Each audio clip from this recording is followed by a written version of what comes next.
The Street Files. A complete mystery short story every Wednesday.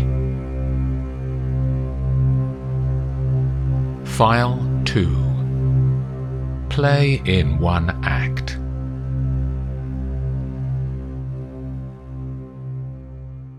Michael Carlisle drives from his rented house as the sun scorches the land and hangs low on the eastern horizon ahead of him. He turns his Range Rover into Latchmead Farm and parks in the barn near the main farmhouse. The place is teeming with activity, as usual. The 3 large television vans along the front of the yard have people constantly walking in and out of them, as technical, makeup and production staff prepare for the start of today's filming schedule. Latchmead Farm had been abandoned when Michael had seen it in the window of an estate agent 18 months ago. After 10 years in the advertising industry in the centre of London, he was bored with the routine of corporate life. And when the company was bought by another, bigger agency, they offered redundancy and he jumped at the chance. He had slept with the next-door neighbour a year before, and he and his girlfriend had fought before she threw him out. He'd never seen anyone so angry, and she'd attacked him and scratched his face when she found out what had happened. He moved into a friend's spare room in Docklands, but with no job, no mortgage, and no relationship, there was nothing left to keep him in London anymore. He took his redundancy money and went in search of old farms that he could turn into holiday rentals. But before he had finished any of the holiday lets, a woman with a shock of black hair and sunglasses had walked into the farmyard. She was working for a company called Daylight Pictures, and her job was as a location scout for television productions. Daylight Pictures had a series to shoot that centred on an abandoned farm, and Latchmead was exactly what they were looking for. She offered him a lump sum to use the farm for 9 months to make their series. Once they had planned the detail of the filming, Daylight Pictures told him that they wouldn't need every part of the farm, only the front of the farmhouse, the yard at the side, and the barns. They did, though, build a whole new section of buildings from wood to meet their needs. When he discovered that Millie Langford was the leading actress, he had been interested to meet her. He'd enjoyed watching her in her most well-known series, It Happened One Day, which had come out 4 years ago. But whenever Millie is on set, she is surrounded by people or talking discreetly to the director, Derek Bell, and Michael hadn't been able to get near her. He takes his tools from the back room. He continues the refurbishment work on this wing of the farmhouse. As it's not being used for filming, there is woodwork to replace around the doors. Michael gets to work, but he isn't concentrating, and takes a chunk of skin from his hand. The blood oozes out, and he scampers around to find plasters or a bandage. But there's nothing, and he runs across to the hair and makeup people, who have a medical box, and they patch him up. By lunchtime he is standing at the doorway of the farmhouse, when Millie Langford appears from one of the 3 television vans. She looks across the farmyard at Michael and walks over. "I've seen you here every day," she says. "What do you do apart from try to chop your hand off?" She nods at his bandage. Her famous auburn hair is tied up in a ponytail, and she's wearing all black. "It's my farm." He pushes his fingers through his hair. "You don't look like a farmer." "I was in advertising," he says, smiling. "Weren't we all?" Her pale green eyes hold his gaze. "I have a free afternoon," she says. "Do you want to show me the area? I drive from the hotel to here every morning, then back again at night. So this whole area is a mystery to me. I thought acting was glamorous. Not when you're working with people like Derek Bloody Bell as your director. I'll drive us, come on." She turns away to her Mercedes that is parked on the far side of the farmyard. Millie refuses to turn on the car's navigation as they set off along country lanes. At every junction she says, "Left or right?"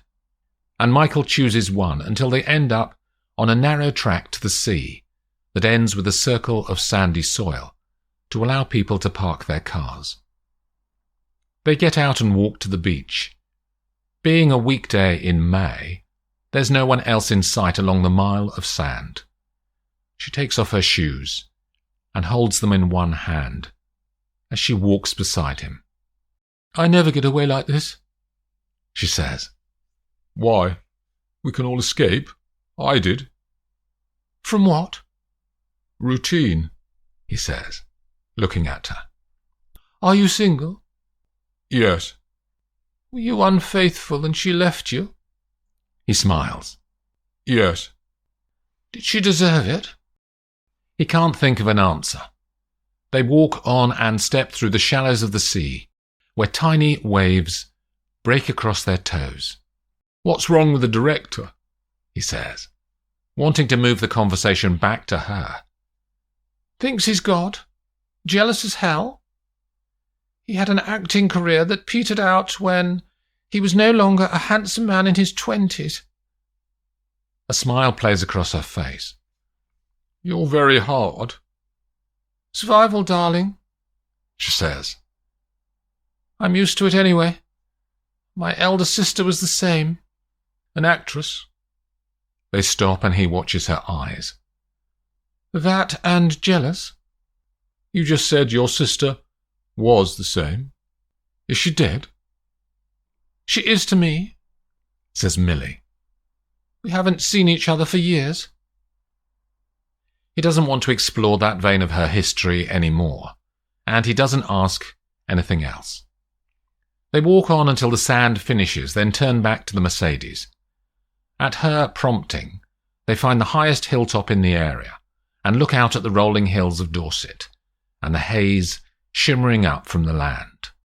It rains after that and they run to a pub that's open all day. They stay until it fills up with the evening crowd, and she wants to leave when people start to recognize her. She tells him that she's tired and drops him off at the farm so he can drive home.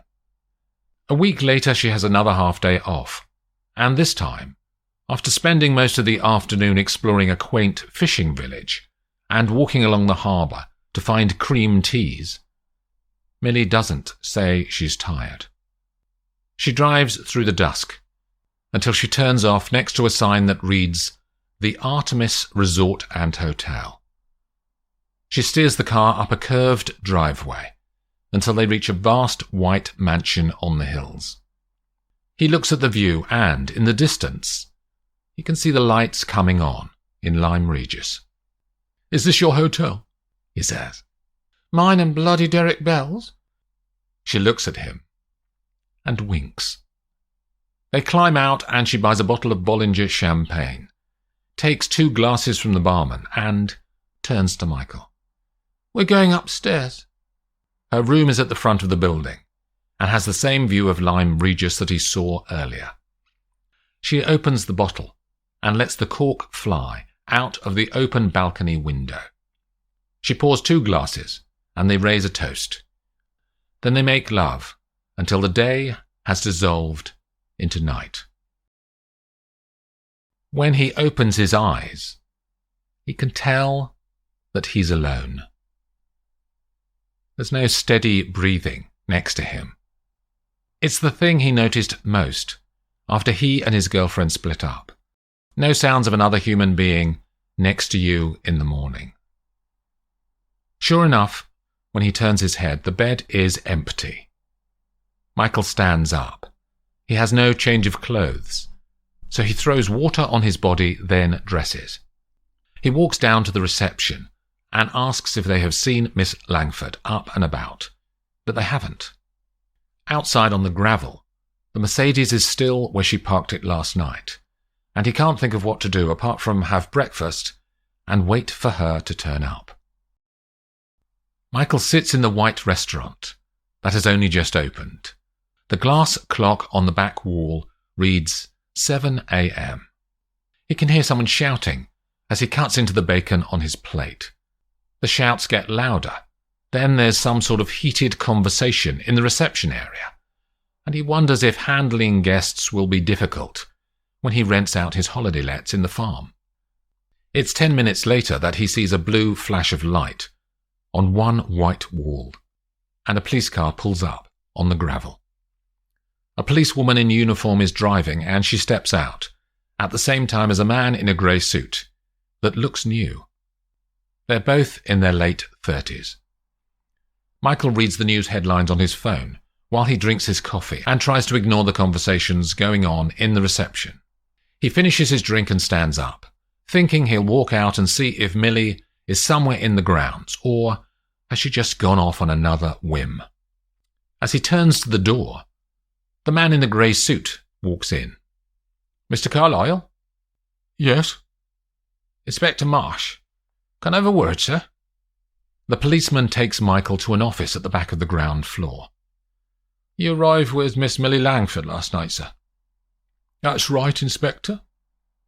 "Tell me what happened after you arrived." Michael pulls his eyebrows together.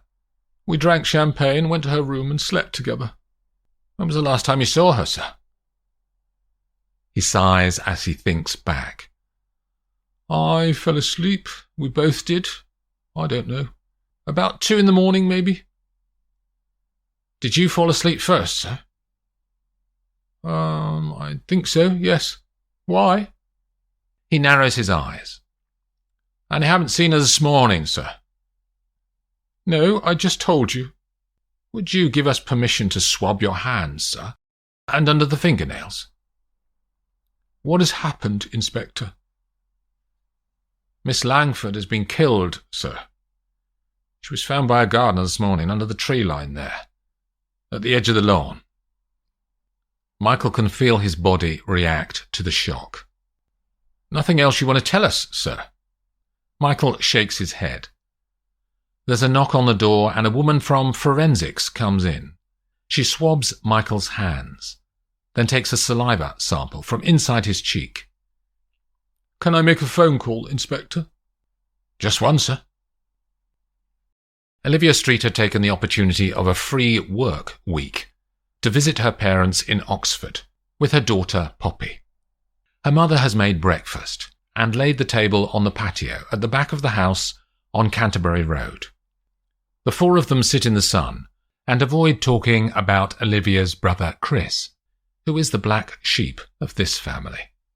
Her telephone buzzes in her back pocket, and Olivia pulls it out.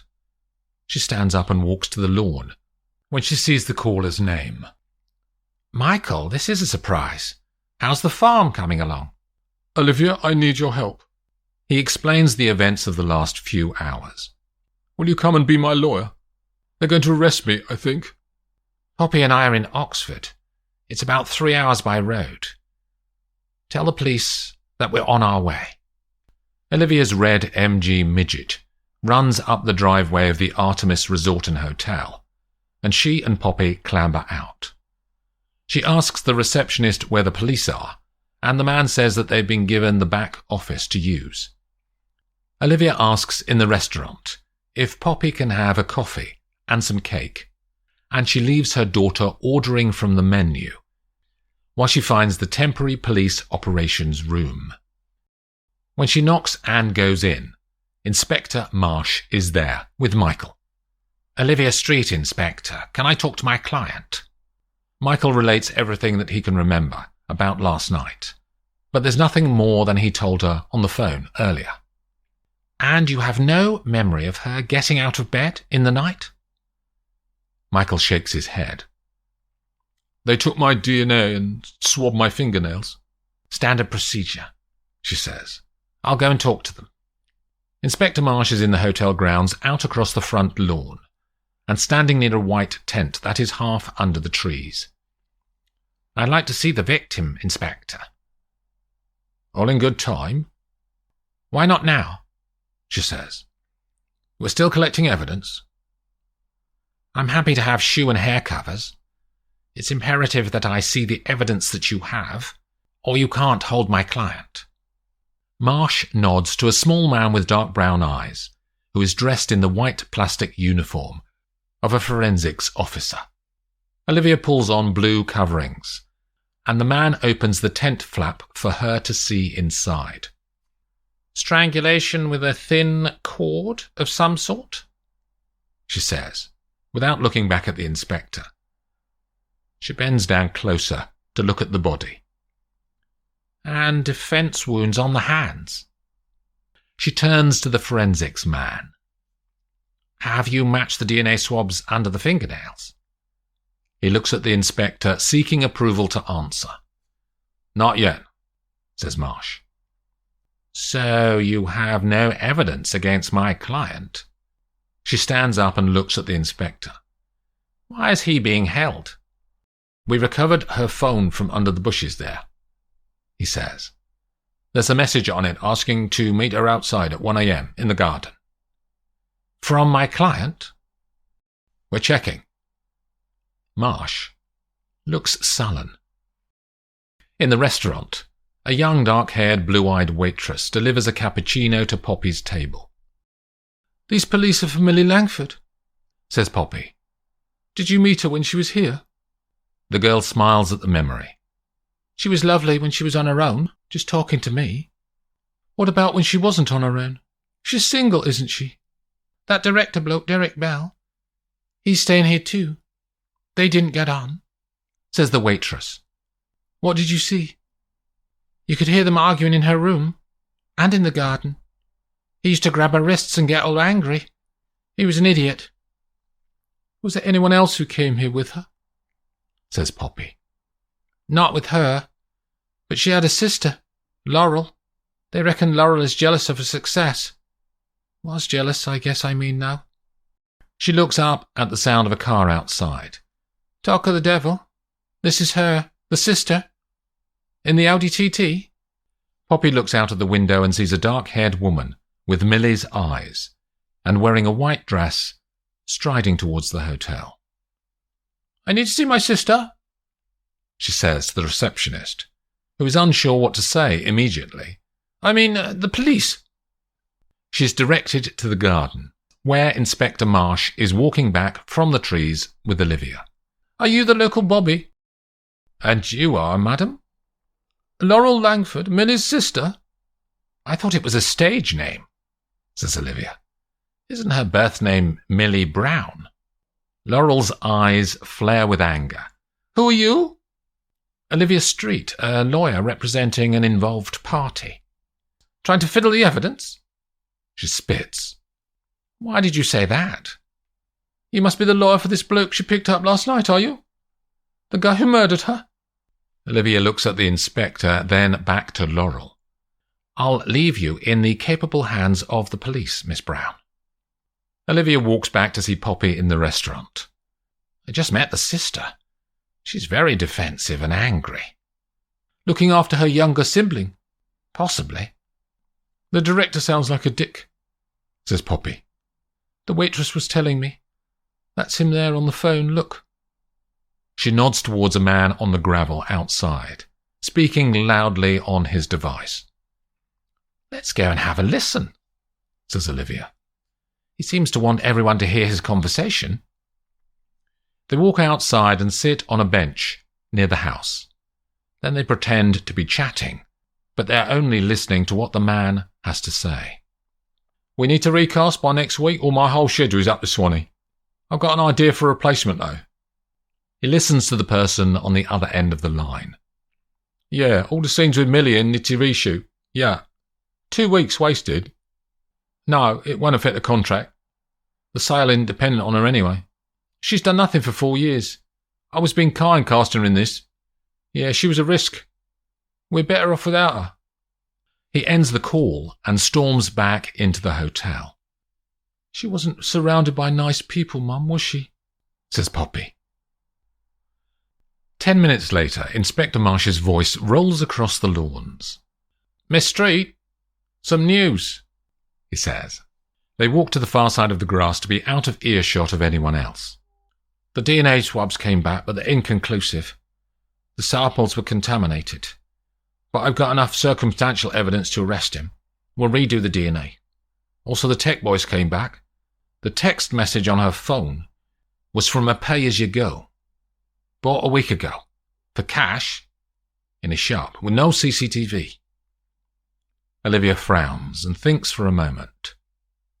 Let me talk to my client, Inspector. In the back office, she sits down opposite Michael. They have circumstantial evidence. She begins. Do you want to add anything to your previous statements? They're redoing the DNA swabs. Did anything happen that you haven't told me about? Did you argue? Did she say no to sex? No, nothing like that. If they come back positive, how would you account for your DNA being under her fingernails? During sex, he says. She could have scratched me. Take your shirt off, says Olivia. He unbuttons it and Olivia inspects his torso. She takes a breath out. There's nothing, Michael. He pulls his shirt back on. I need something more from you, she says. There's no rebuttal if they get a positive DNA match. The inspector knocks on the door. We're taking him down to the station, Miss Street. You can continue your conversation there. He produces handcuffs from his pocket. Is that really necessary? She pulls a disapproving look. I'm sorry, miss, it's a murder case. Michael turns around and Marsh clicks the metal onto his wrists. They walk out to the hallway and back to reception. Laurel is walking out of the restaurant in a hurry. What on earth are you doing here? Says Michael.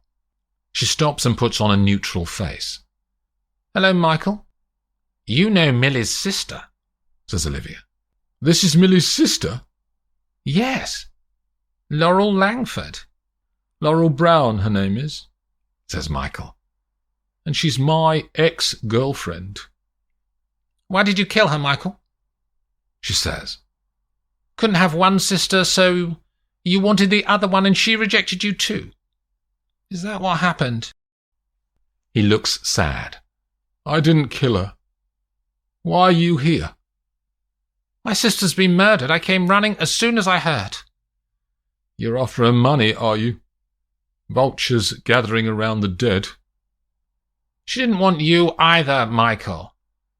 She rejected both of us. If you'd excuse us, says Marsh, we need to get this gentleman down to the station. Olivia leans into her client. I'll follow you down. Don't agree to another police interview until I get there. Michael is led away and put inside a police car that's parked outside. It turns on the gravel and disappears down the driveway to the road. Poppy is watching it go and thinking about what she has just heard in the hallway. After less than a minute, a pink smart car appears from the road, and a small woman with dark blonde curly hair and a full face of makeup gets out in a hurry. She pulls a pink zip-up bag from the back seat and walks straight to Poppy. Where is she? Millie? The police are stopping anyone seeing her, I think. I've been doing her makeup for 5 years. We talked every day. A tear rolls down the woman's cheek. Are you okay? Says Poppy. Do you want to sit down? The woman sits down next to her. I'm Poppy. What's your name? Ruby, she says. Ruby Waterlow. What was she like in real life? Says Poppy. Kind. Not like that sister of hers. Why'd you say that? She's an actress too. She was always trying to push in where she wasn't wanted, especially with Derek. Derek Bell, the director? She was trying to get cast. She slept with him more than once. Here, right under her sister's nose. I used to see her waiting until Millie had left the set in the evening. Then Laurel would appear in a low-cut top, you know. It's only been 2 weeks since we started. But she turned up straight away. Pathetic, really. Although he'll probably cast her now, won't he? So her plan worked. Didn't the sisters get on? Says Poppy. They never spoke. Laurel was always careful to wait until Millie had gone before she appeared. What about yesterday? Did Laurel turn up at the farm? Yeah. Millie wasn't needed in the afternoon because they were going to do set-up for the next shots. So Derek let her go. But Laurel was there like clockwork as soon as Millie left. They came here for the night, just like usual. Poppy lets Ruby talk on. No one around her was trustworthy. I saw my baby going off with that bloke who owns the farm too. He just wanted to use her. I had to patch him up the other week. He cut himself real bad, blood everywhere. I couldn't stand by and do nothing, could I? Anyway, look, I can't stand here gossiping all day. I want to see my baby. Ruby picks up her pink bag and marches away towards the white tent at the bottom of the lawn. Poppy is going to call after her and tell her that it's pointless as they won't let her look. But she stops herself. "Who was that?" says Olivia, walking out of the hotel as Ruby leaves. "That was Millie's make-up woman, Ruby Waterloo," says Poppy. "Derek Bell and Laurel, the sister, are sleeping together. Ruby said they were here last night at the hotel." Olivia thinks for a moment, then she says, "I'm going to test something." She goes looking for Laurel and Derek Bell and finds them in the bar of the hotel, which overlooks the rear lawn. She walks directly to their table and sits down. "Mr. Bell, I'm Olivia Streete. My client is Michael Carlisle, the man arrested for the death of Millie Langford, your girlfriend's sister." "What are you talking about?" He looks at Laurel. "You're Millie's sister? Why didn't you tell me?" "We don't talk. It wasn't important." "Did the two of you sleep in this hotel last night?" says Olivia. "Yeah." "Was Laurel with you all night, Mr. Bell?" "Yeah, of course. What are you getting at?" "Are you considering casting Laurel to replace Millie?" "What is all this?" "Motive and opportunity, Mr. Bell. I'm going to let the police inspector know what you've just confirmed to me, that you were unaware of the relationship between your leading lady and your girlfriend, that the sisters are estranged, that Laurel here wanted to be cast instead of her sister, and she set about wooing you to get her way." "None of that is illegal, miss, whatever your name is." "But removing your sister from the production through murder is illegal." "I didn't kill her. It was that unfaithful bastard Michael." There's shouting from somewhere in the hotel, and Poppy appears at the doorway. "Mum, come and see." The mother and daughter walk towards the noise. In the reception area, Ruby Waterloo is being held by a policeman as Inspector Marsh repeats his question. "What were you doing in the forensic tent, Miss Waterloo?" "I had to see my baby." "You can't enter a crime scene," says Marsh. "I'm going to have to charge you with trespass and destroying evidence." "What evidence did she destroy?" says Olivia. "She was fiddling about with her fingers." Marsh is getting frustrated. "Ruby, isn't it?" says Olivia, and the girl nods. "What were you doing in there?" "Cleaning her nails. She didn't like dirty nails. There was blood under there." "Have you retaken the DNA samples?" Olivia says to Marsh. "We were just going to do it when this young lady crashes the crime scene." Ruby has her bag on her shoulder. "Can I see your bag, Ruby?" "Why?" "My daughter here, Poppy, she loves makeup. Don't you, Poppy?" "Yeah, let's have a look, Ruby." The girl pulls the bag off her shoulder. Poppy puts it on the floor and unzips it. "What are we looking for, Mum?" Olivia looks at Ruby. "A thin cord or wire. And a cheap mobile phone, aren't we, Ruby?" The girl looks down at Poppy, rummaging through the lipsticks and highlighters. "Mum, there's a pay-as-you-go phone in here." "Don't touch it." "And there's a reel of plastic wire, half used. I was the only kind person around her. She just needed looking after. She was my baby." Olivia turns to Inspector Marsh. "She's all yours, Inspector. This is your killer." The Street Files. A complete mystery short story every Wednesday.